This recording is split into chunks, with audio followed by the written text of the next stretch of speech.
Good morning and welcome to GrainTV. My name's Cody Bills. This is Brock Shimano. Today is July 24th and the markets are selling off for the second day in a row. The corn contract for December is trading down 20 3/4. November beans down 50 3/4. Wheat for December trading down 31 1/4, and Kansas City wheat trading down 32. Brock, this is a weather-driven market, but before we get to that, we did have a crop conditions report come out yesterday. What did we see? Basically what we saw is a 5% reduction in the good to excellent ratings on corn. That was right in line with what the analysts were expecting. But take a look at where we were standing last year, 62% good to excellent. This year we're at 26% good to excellent. Soybeans, we came in 3% below or lower on the good to excellent ratings. That's right in line with what the analysts were expecting, about a 3 to 5% reduction there. But look, last year we were at 62%. Spring wheat, we're down 5% on the good to excellent ratings. Not a big story there, as that crop is looking pretty good across much of the growing region.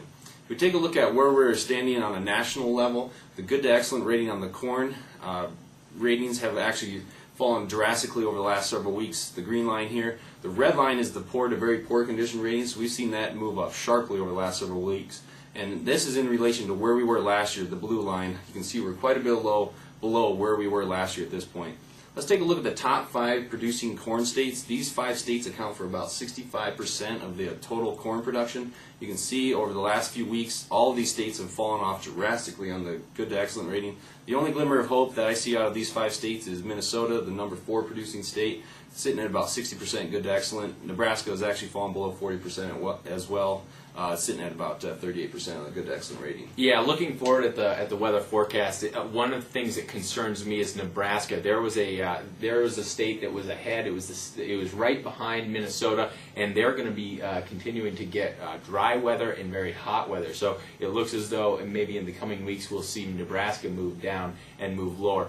Before we get into the observed weather precipitation, we're going to take a quick commercial break, and we'll talk about the weather as soon as we're back. GrainHedge is more than just futures trading. Clients receive our cash grain optimizer showing spot and forward bids within 200 miles of your farm. We take into account your trucking costs to find your best selling opportunity. We provide in-depth basis mapping, historical basis and cash price charting. Every day we show you your best price and if it meets your profit goals. Contact GrainHedge today to get started. Welcome back to GrainTV. Looks like we're getting some precipitation across the Midwest. Cody, what are we looking at? Yeah, rain is in the forecast, and it looks like it's moving the markets sharply lower. If you take a look at where we've seen precipitation in the last 24 hours, it's right along this corridor right here. If you switch over here, this is what the moisture we will see here in the next 6 hours, and really we're getting a lot of moisture in areas that we needed it, but this isn't across the Midwest. This isn't widespread across the grain belt. We're still seeing areas of dryness in Nebraska, western Iowa. We're seeing Missouri, Kansas. All those areas will be dry, and take a look at this. They're going to be really hot as well. So I'd say that right now, because we're in a weather market, we're seeing, you see the word rain and everyone starts taking profits, they start booking it, and they start getting out of those positions.